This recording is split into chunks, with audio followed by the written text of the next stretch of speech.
ça y est, nous sommes en direct sur la page Facebook des œufs matines. Soyez les bienvenus. Ça fait génial, hein, ça fait un petit moment qu'on ne s'est pas vu en fait. Ça y est, on est déconfinés, 100% déconfinés. Mais enfin, c'est pas pour autant qu'on va arrêter de cuisiner et de pâtisser, ça c'est sûr. On a pris des très bonnes habitudes pendant le confinement, donc il faut garder ces bonnes habitudes pour faire des bons petits plats et des bons petits desserts maison. Ça, c'est sûr que c'est sympa. Franchement, il n'y a que ça de vrai. En fait, ça nous a permis de faire plein de choses. D'abord, de prendre soin de nous-mêmes, de prendre soin de soi, en fait, de faire des bonnes choses et des belles choses à manger, de les partager avec la famille ou éventuellement des amis, ou alors tout seul, pourquoi pas, si vous étiez confiné tout seul. Et tout ça, c'est important. Donc, on va continuer vraiment à le faire. Alors, je me présente. Je suis Kathleen Clarity. Je suis chef à l'Atelier des Chefs. Je suis donc d'origine américaine, mais ça s'entend évidemment, mais en France depuis très longtemps, depuis très très longtemps. J'adore cuisiner, j'adore pâtisser, en fait c'est juste tout simplement mon métier. Et quand on cuisine et qu'on pâtisse, évidemment, ça va de soi qu'il faut des bons produits. Alors effectivement, il n'y a pas de bonne cuisine sans bons produits. Et effectivement, quand on fait beaucoup de pâtisserie, il faut des œufs. C'est vrai que l'œuf, elle est indispensable dans la pâtisserie en fait. C'est vraiment la liaison qui va faire en sorte que tout s'amalgame, ça donne la petite pointe en fait de protéines nécessaires qu'il lui faut pour faire des belles tartes, des beaux gâteaux, des belles crèmes. C'est vraiment quelque chose qu'on utilise beaucoup. Donc il faut choisir des bons œufs. Et effectivement, pour ça, les œufs matines, ils ont tout ce qu'il faut. Aujourd'hui, on va utiliser que des œufs plein air. Mais ça, on en parlera tout à l'heure lorsqu'on sera en plein dedans. Alors, on va faire aujourd'hui une tarte rustique à la rhubarbe. Alors, la rhubarbe, ça y est, on est en pleine saison. La saison, elle n'est pas très très longue, hein. Donc ça y est, on commence à arriver un tout petit peu vers la fin, donc on en profite, on en profite. J'adore la rhubarbe. Franchement, on peut l'utiliser en sucré, en salé, faire des condiments, faire des gâteaux. Et aujourd'hui, on va faire une belle tarte. Et la tarte rustique, sa particularité, c'est que tout simplement, il n'y a pas de moule à tarte. Donc c'est génial, très rustique, parce qu'on le plie, voilà, on le fait un peu comme on veut et pardonne pas mal de petites erreurs. Donc ça, c'est pas mal. C'est vraiment la pâtisserie maison par excellence. Donc, on va faire notre propre pâte. On va faire une pâte sablée. En fait, entre pâte sablée et pâte sucrée. Pour ça, il nous faut donc de la farine type 55, donc farine de base. Et ça y est, maintenant, on peut trouver la farine facilement. Heureusement, c'était vraiment le produit qui manquait le plus pendant le confinement. Il nous faut du sucre. Moi, je prends toujours un peu de sucre de canne, du moins un sucre cru, un sucre bio de préférence. Donc ça, c'est très bien. Pas forcément sucre raffiné. Le non raffiné serait encore mieux. Il nous faut du beurre doux. Du beurre doux, là, je viens juste de le sortir du réfrigérateur. Hein. Il ne faut pas qu'il soit fondu, il ne faut pas qu'il soit pommade. Il faut qu'il soit juste légèrement froid. Il nous faut un peu de zeste de citron et un œuf. Et un bon œuf, évidemment un œuf entier, pour vraiment faire la liaison dans tout ça. Alors, on va aussi pocher notre rhubarbe. Ça, j'aime bien quand tu as un petit peu de goût sucré qui va effectivement contrebalancer ce côté très acidulé.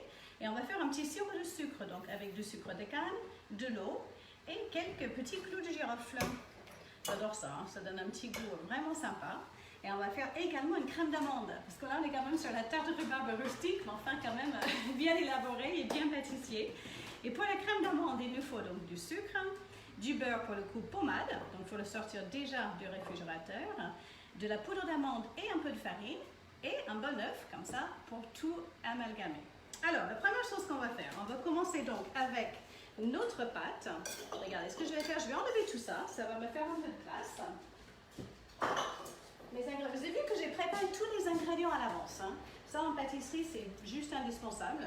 C'est vraiment ce qu'on appelle la mise en place. Donc, toutes mes pesées sont faites, tous dans le petit ramequin séparément. Donc, du coup, c'est juste une histoire de suivre la recette. C'est plutôt un jeu d'enfant après. Alors, j'enlève tout ça aussi, on n'en a pas besoin tout de suite. On viendra là. Après, alors pour la pâte, plusieurs solutions. On peut le mélanger à même le plan de travail, si vous avez un bon plan de travail bien propre, ou alors carrément dans un saladier. Moi, j'aime bien le faire dans un saladier, je trouve ça quand même très pratique. Les mains super propres, évidemment. Covid ou pas Covid, en cuisine, on se lave bien les mains. Je viens juste de le faire, bien recurer, bien frotter avec du savon de Marseille, parce qu'en fait, on va le travailler avec les doigts. Donc, je commence avec ma farine. Pas du tout besoin de le tamiser, hein, juste comme ça, ça va suffire. Je vais mettre mon sucre aussi, il y a pas mal de sucre. Hein.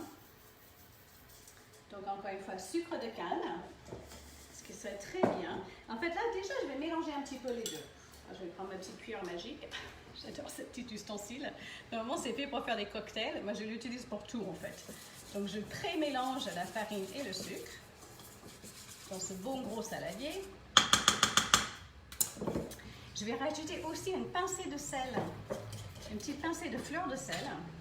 Ça, j'adore ça. Juste une petite pincée, hein. Ça va suffire. On n'est pas du tout sur une recette salée, hein, donc pas besoin vraiment de saler la pâte.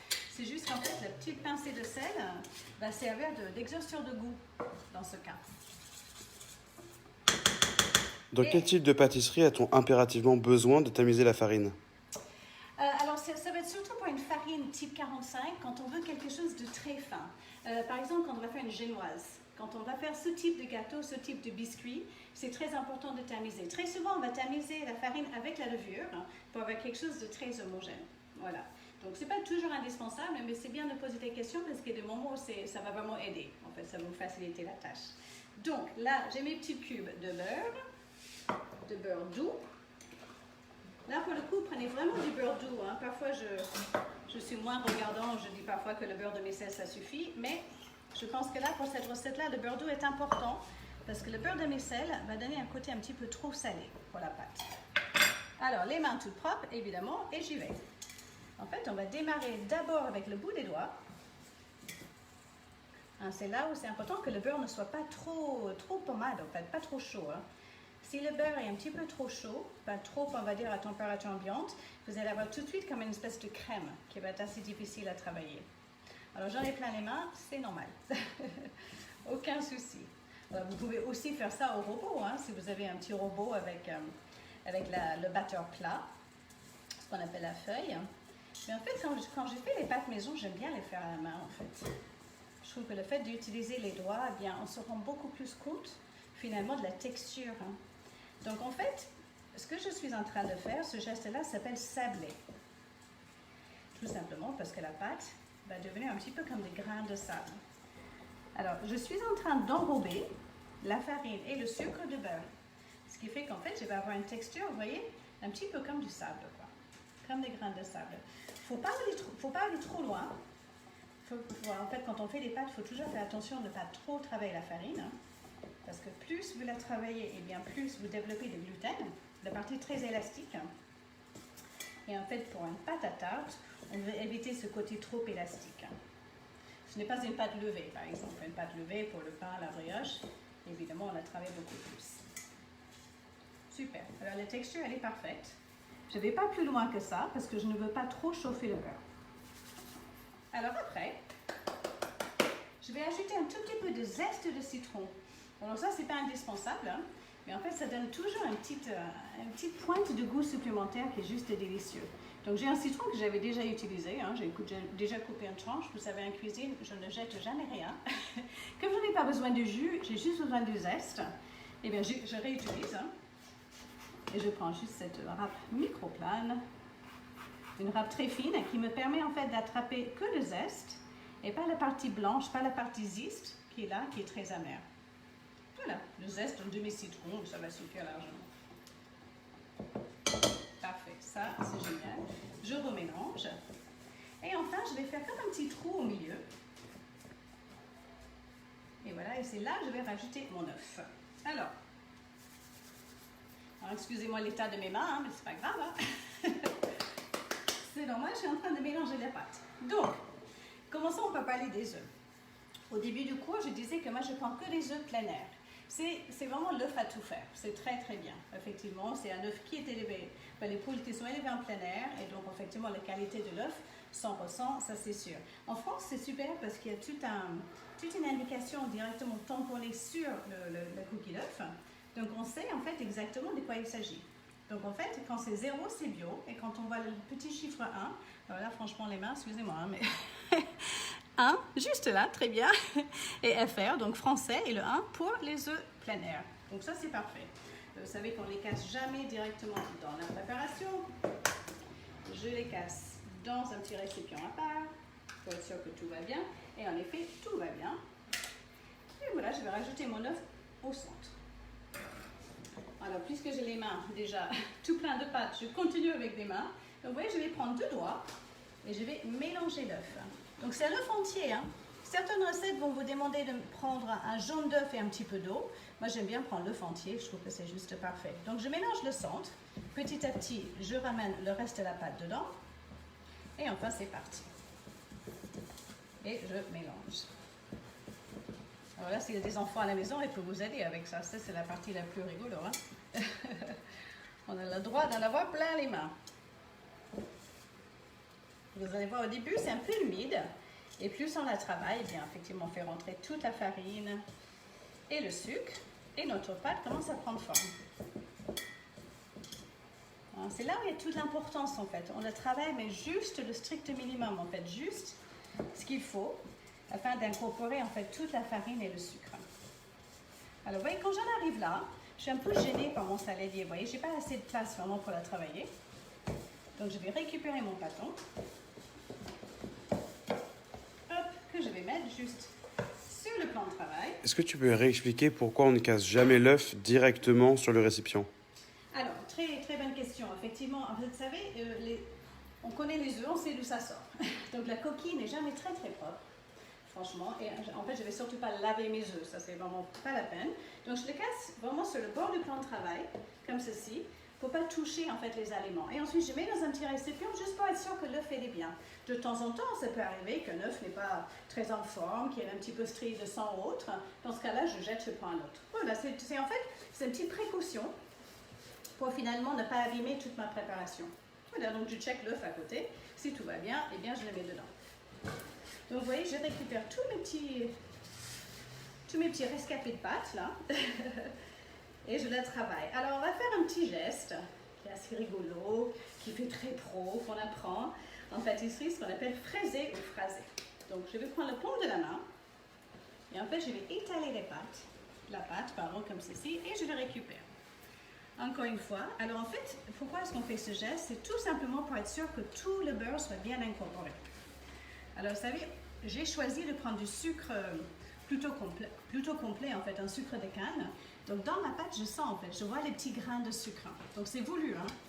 C'est très sympa, ça va bien caraméliser à la cuisson. Mais si vous avez des sucres blancs à la maison, il n'y a aucun souci, hein.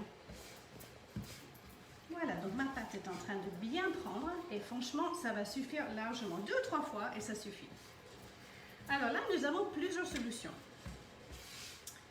Parce qu'une pâte, pour bien la travailler, il faut d'abord la laisser refroidir.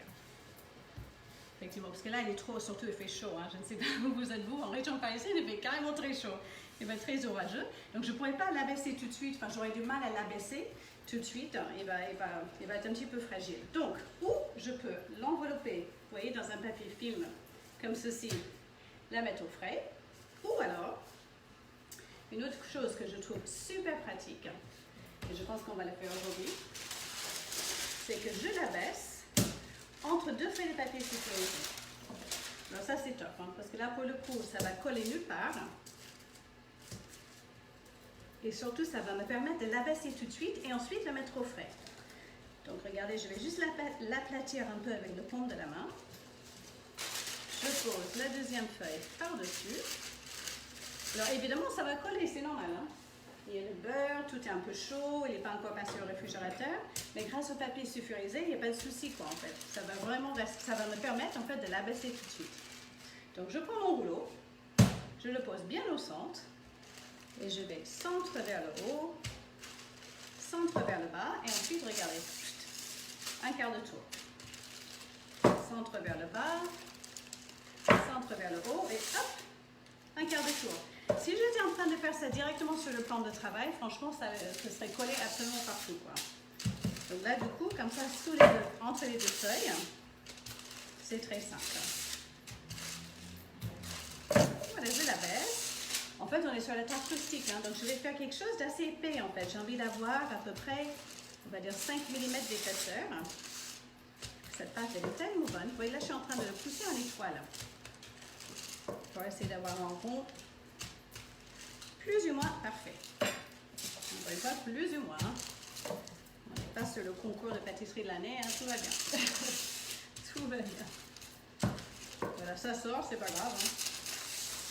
J'avais pris des feuilles assez petites.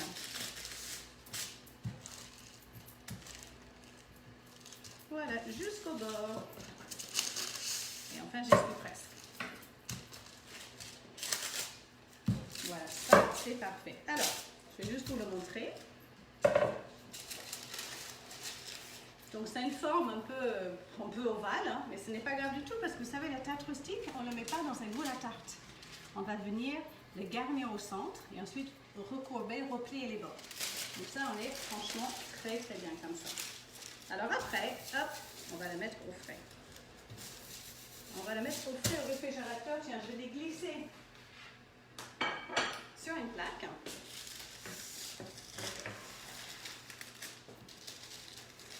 Et voilà, le temps qu'on prépare tout le reste, en fait la crème d'amande et nos petites tiges de rhubarbe, eh bien la pâte aura le temps de reposer. C'est parti au frais. Hop. Juste trouver de la place au frigo, hein, c'est bien ça le problème. Ça y est, j'ai trouvé. Impeccable. Donc ça c'est parfait. Donc en fait là il va rester là pendant un petit quart d'heure. Le temps qu'on fasse le reste, c'est impeccable. Alors, maintenant en fait on va s'occuper de notre rhubarbe. Là c'est pareil, hein. Il y a plusieurs écoles, plusieurs solutions. Il y en a qui en fait qui les pré-cuisent pas, hein, qui les cuisent en fait directement à cru avec la pâte. Moi je trouve que comme la cuisson est assez rapide, hein, on va être sur 25 minutes environ, je trouve qu'ils n'ont pas le temps de devenir bien moelleux en fait. Donc ce que j'ai envie de faire avec vous aujourd'hui, c'est de les pré-cuire un petit peu en fait dans un liquide de pochage, dans un petit sirop de sucre. Donc j'ai ici, temps pour temps, en fait, autant de sucre que d'eau. Donc, en l'occurrence 200 g de sucre pour 20 centilitres d'eau et un tout petit peu de clou de girofle. Donc regardez, en fait, vous pouvez venir avec moi si vous voulez. Hop, c'est parti de l'autre côté. Là, j'ai une petite casserole. Et en fait, on va faire fondre le sucre dans l'eau. Et je rajoute 2 petits clous de girofle, ça va suffire largement. J'adore ce goût, hein. Vous pouvez mettre autre chose si vous voulez, hein. Mais je trouve que la clou de girofle, le rhubarbe, ça va super bien ensemble. Donc voilà, on va le porter légèrement à ébullition, juste le temps que le sucre fonde. On n'est pas du tout sur un caramel, hein. Je ne vais pas aller jusqu'à la caramélisation du sucre. Juste, on va la laisser tranquille et le laisser fondre. Parfait. Hop, on regarde de l'autre côté. Et ça y est, on va s'occuper de nos tiges de rhubarbe. Alors sur la recette, j'ai marqué 400 g de rhubarbe. Vous allez voir, en fait, 400 g, ça dépend de la taille de vos tiges. Hein. 4, 5, 6, 7, c'est environ 8 tiges de rhubarbe. D'accord? Donc pour une tarte de la taille que nous sommes en train de faire, ça va suffire largement. Alors vous les passez bien sous l'eau, ça c'est déjà fait de mon côté. Je vais enlever les entames. Alors ça, les petits entames, vous les gardez hein, pour faire un petit jus de rhubarbe, pour faire une petite compote de rhubarbe. Ça, c'est tellement bon ça. Pomme rhubarbe comme compote, ça va tellement bien. Fraise rhubarbe, c'est génial aussi. Et voilà. Alors après, on va enlever les grandes fils extérieures. Parce qu'en fait, c'est vrai que parfois, c'est un peu fibreux, la rhubarbe. Et vous savez, c'est parfois un peu désagréable parce qu'on a des espèces de fils dans la bouche. Donc pour les enlever, je vais juste prendre mon couteau d'office. Et je vais attraper l'extrémité et tirer comme ça. Voilà, ça me permet d'enlever les grandes feuilles, les grandes fils. En fait, j'enlève pas tout parce qu'en fait, j'ai très envie de garder ce côté un petit peu rose. C'est ça ce qui est bon en fait dans la rhubarbe. Donc j'enlève juste un peu le strict minimum, on va dire, les plus fibreux. Et là, vous le sentez en fait, quand vous attrapez comme ça avec le couteau d'office, ils viennent d'un coup.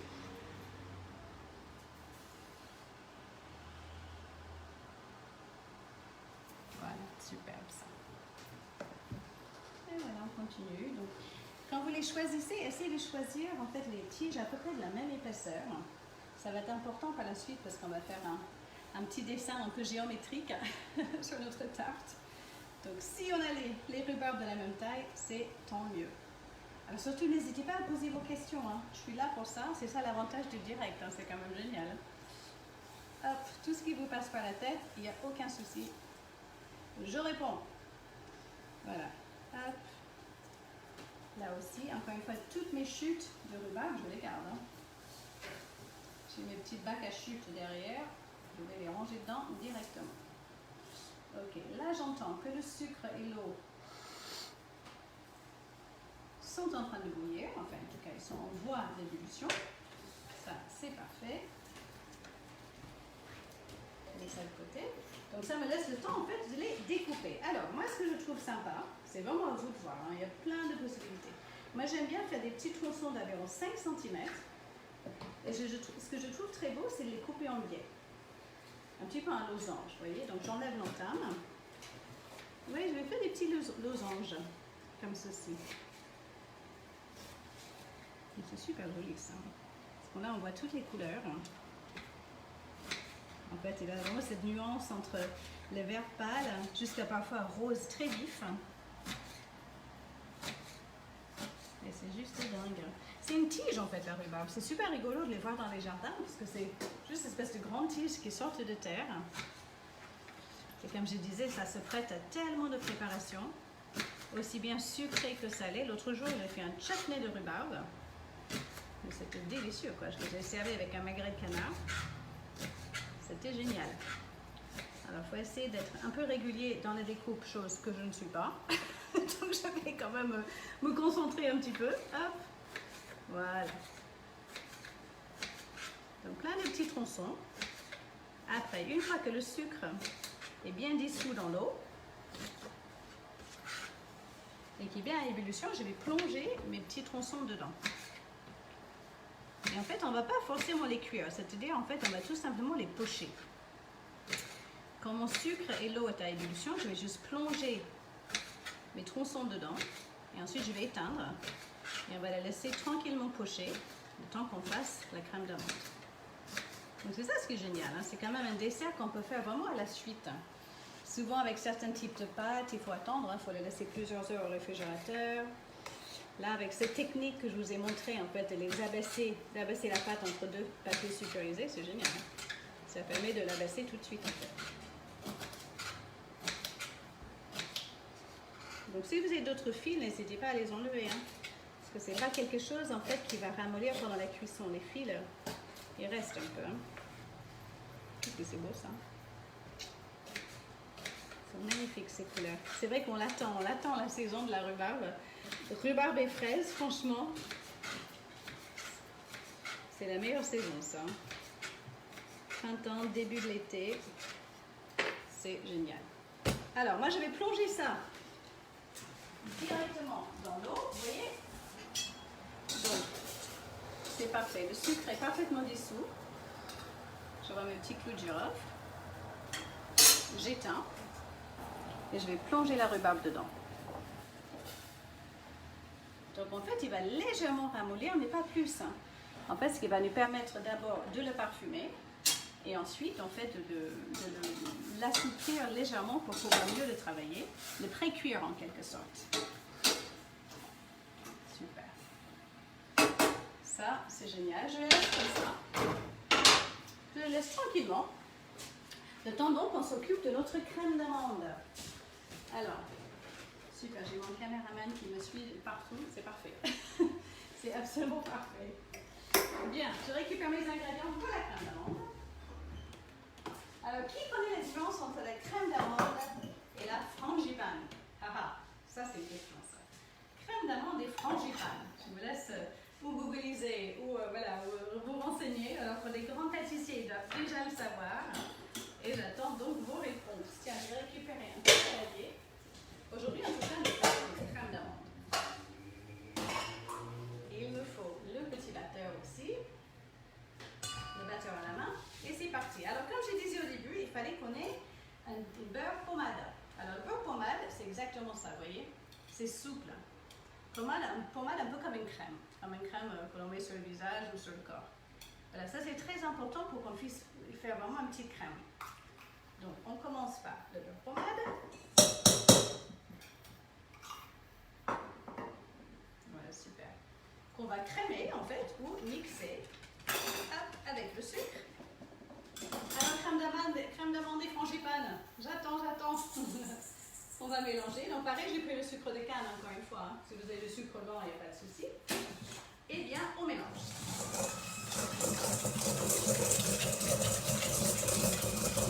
Il faut vraiment le crémer.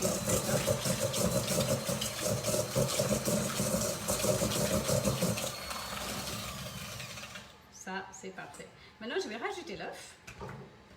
Encore une fois, un œuf plein air, un seul œuf, ça suffit. Comme on a fait tout à l'heure, je casse sur le bord du plan de travail, directement dans un petit récipient. Comme ça, je suis sûre qu'il n'y ait pas des petits éclats de coquilles. Je jette les coquilles dans la poubelle de table et tout va bien. Je rajoute l'œuf. Alors vous allez voir, ça va faire quelque chose d'assez rigolo. Ça va drôlement ressembler à des œufs brouillés, mais c'est tout à fait normal. Et en fait, la crème d'amande, c'est toujours dans ce sens-là. Le beurre, le sucre, l'œuf.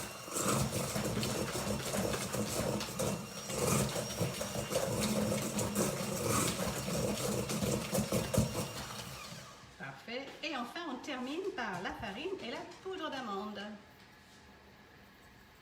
La frangipane contient de la crème pâtissière, contrairement à la crème d'amande. C'est exactement ça. Voilà, j'ai une vraie pâtissière qui me répond. C'est ça en fait. On utilise les deux termes très mal en général. C'est vrai que les galettes des rois, c'est souvent avec la frangipane. Donc crème pâtissière et crème d'amande. Alors que en fait nos petites tartes et les petites tartes à la normande et autres, c'est plutôt une crème d'amande. Crème d'amande, c'est plus rapide, effectivement. Et on mélange.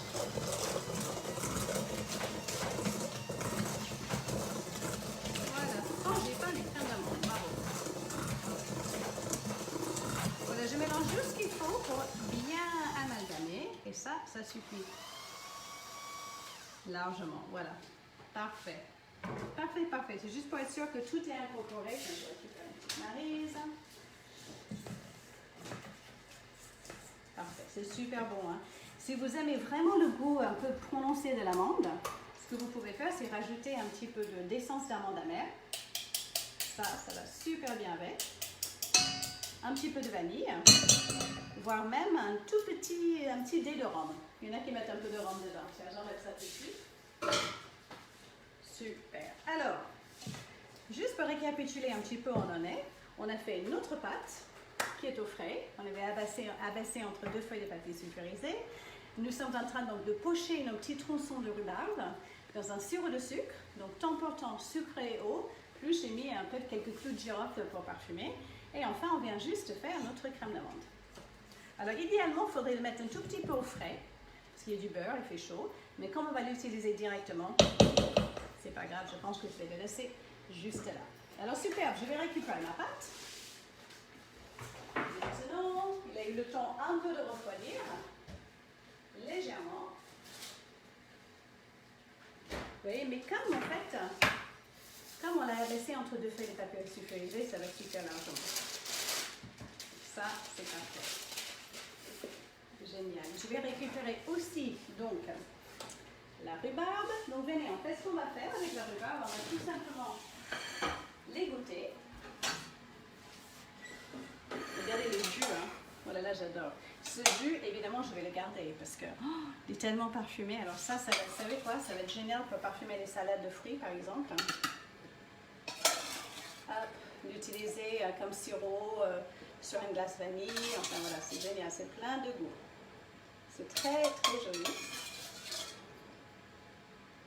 Effectivement, mes petites tiges de rhubarbe, ils ont bien gardé la couleur. Ah, c'est trop beau. Ça y est, donc je garde effectivement mon sirop. J'en profite pour préchauffer le four. Je vais le préchauffer à 180 degrés. Hop, chaleur tournante. C'est parfait. Allez, on y va. On va faire le montage. Donc j'ai tout ce qu'il faut. J'ai mes petits tronçons de rhubarbe. J'ai ma crème d'amande et enfin j'ai ma pâte sablée, sucrée, on va dire, parfaitement refroidie, donc facile à travailler. Alors très bien, on va commencer, en fait on va dessiner un rond, un peu imaginaire, au centre de la pâte et je vais mettre la crème d'amande. Oh c'est super, hein? C'est une tarte rustique, comme je disais, une tarte rustique un peu raffinée quand même. Hein? Avec plein de bonnes choses. Tiens, je vais récupérer la spatule. Et voilà, je vais étaler la crème au centre. Voilà, ça sent tellement bon la rhubarbe. J'adore. En fait, c'est cette acidité très particulière la rhubarbe.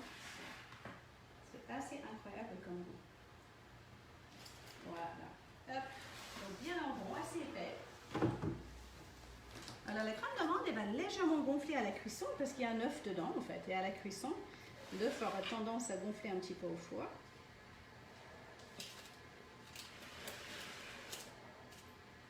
Et voilà, hop, je récupère tout.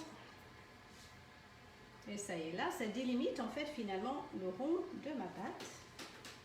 Parce que toute cette partie-là va être repliée sur le dessus. Tous les bords. Ok. Impeccable. Alors ça y est, maintenant c'est le moment d'être artiste. C'est hyper sympa. C'est vrai qu'en ce moment on voit plein de choses sur Instagram, voilà, des tartes à la rhubarbe complètement dingues avec des formes géométriques de folie. Plusieurs possibilités. Tiens, moi j'ai envie d'essayer quelque chose, on va faire comme un petit peu en étoile en fait, un rosace en étoile. Donc regardez, je vais prendre mes petits morceaux et finalement je vais les poser sur la tranche. Hein. Ça va être assez rigolo sur la tranche finalement. Comme ceci. On va faire tout le tour.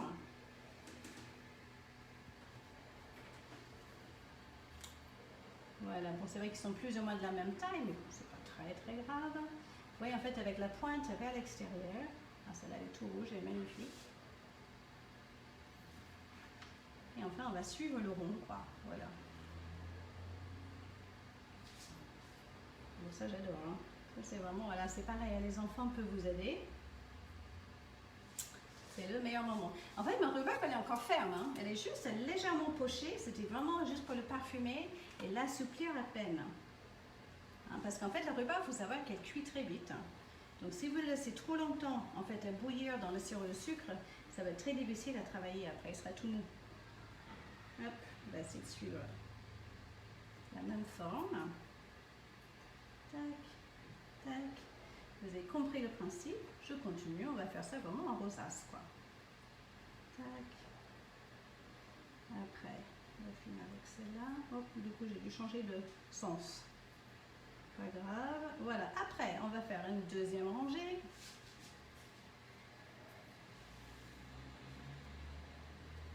Super. Est-ce que vous y êtes tous là? Je ne sais pas si vous êtes en train de faire en direct. C'est pas toujours évident de faire en direct, mais vous avez le replay en fait. On va poster la vidéo tout de suite après. Il sera disponible sur la page Facebook. D'ailleurs, en parlant de la page Facebook des Zonatines, je vous conseille vraiment d'y faire un tour hein, et sur la page Facebook et aussi sur le site. Parce qu'il y a plein d'idées de recettes. Hein. D'abord, il y a tous les replays des lives qu'on a déjà fait, puisqu'on a fait du sucré, du salé, plein de trucs. Vraiment, on a des plats superbes. Donc, effectivement, vous avez tout disponible pour vous. Alors, tiens, moi, j'ai envie d'en mettre un peu plus là. Hein. Si j'en rajoutais, ouais, je vais en rajouter un petit peu là. Donc, s'il vous reste des morceaux, alors là, franchement, aucun souci. Hein. Vous faites une superbe compote directe. Ou alors, vous en rajoutez, regardez, je vais faire un peu comme deux rangées en étoile. Un peu plus haut que les autres. Et voilà, génial. Hop. Après, je mets encore une dernière. Après, je pense qu'on va mettre une très jolie au centre. Celle-là, je pense que ça y est. Un beau petit losange. Ça, c'est top. Vous voyez, bien géométrique, bien joli, parce qu'en fait, ça ne va pas du tout bouger à la cuisson. Ça, c'est génial. On va le retrouver vraiment à la fin. Alors après, pareil, plusieurs petites options. Hein. Vous pouvez replier dessus, ce qui est assez sympa. Ou alors vous pouvez en fait le rouler et faire comme un petit boudin. Moi, je pense que je vais faire comme un petit boudin tout autour. Parce qu'en fait, ça permet un tout petit peu d'emprisonner la crème d'amande. Donc, vous voyez, c'est normal. Hein, c'est normal que la pâte soit un petit peu friable comme ça.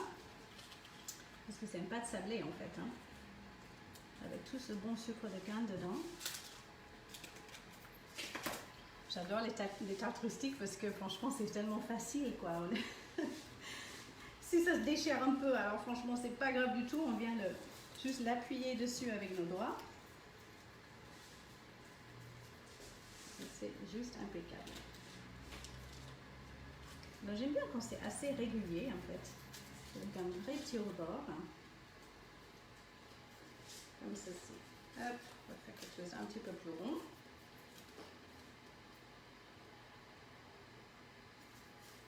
Voilà. Parfait. Alors après, ce qu'on peut faire, c'est juste brosser un peu l'extérieur avec un peu d'eau, avec un peu de lait, même si vous avez un petit peu de lait. Ça marche bien. Et ensuite, je vais saupoudrer avec un petit peu de sucre cassonade. Ici, voilà. Je vais récupérer un tout petit peu de lait.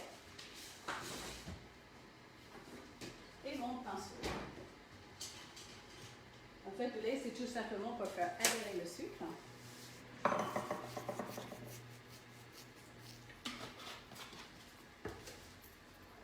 Et en fait, pour faire briller un petit peu. Le caséine, en fait, le protéine du lait va faire briller notre pâte.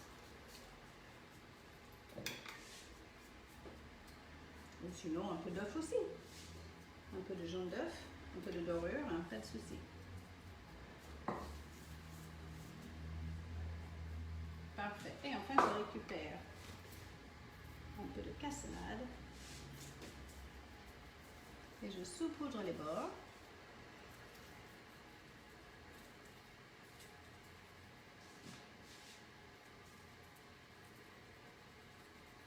Et voilà. Et c'est parti pour 25 minutes de cuisson.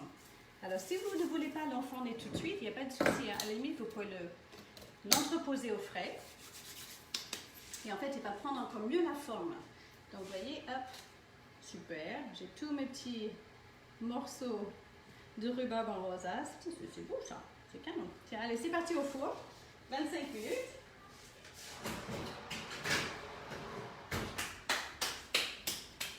Et voilà, c'est impeccable. Bon, alors qu'est-ce qu'on fait? On attend 25 minutes ou est-ce que j'en ai fait une d'avance, à votre avis?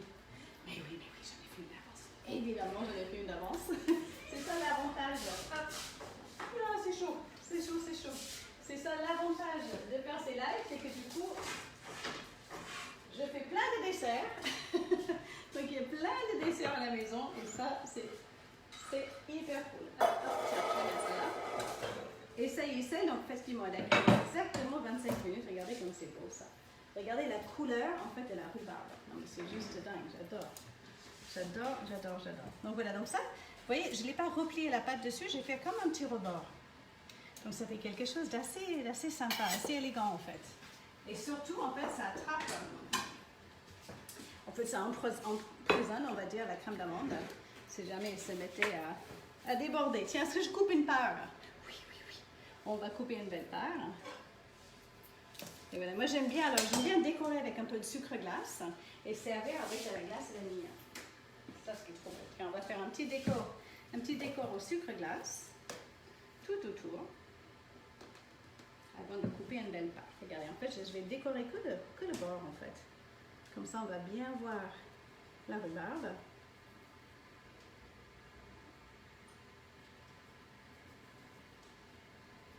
C'est vraiment simple, hein, je vous assure. Vous avez vu, on a fait tout en direct. Hein. La pâte, on n'est pas obligé d'attendre trop longtemps pour la pâte. Effectivement, on peut même l'abaisser avec les mains si on n'arrive pas au rouleau. C'est franchement pas difficile. Ah, là, magnifique. Tiens, une belle part.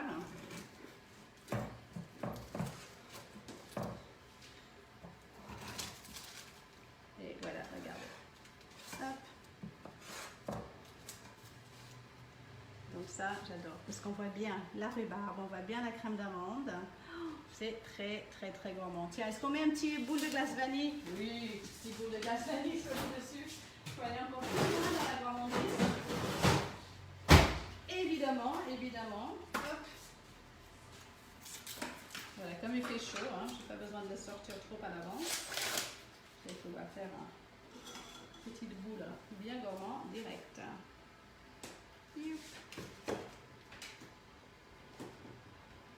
Et voilà, ça y est. Super. Et voilà, qu'en dites-vous? La petite tarte rustique à la rhubarbe et à la crème d'amande, faite minute devant vous. Enfin, effectivement, voilà, c'est le moment de profiter de la rhubarbe.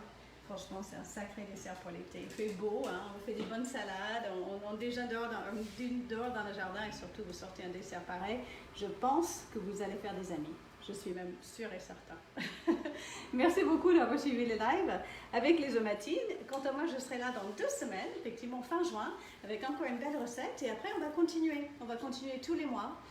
Tous les mois, vous aurez tout le planning bientôt. En fait, on vous annonce ça sur Instagram et sur la page Facebook pour continuer à bien cuisiner malgré le déconfinement. Voilà, on lâche rien. Merci beaucoup et à très bientôt. Au revoir.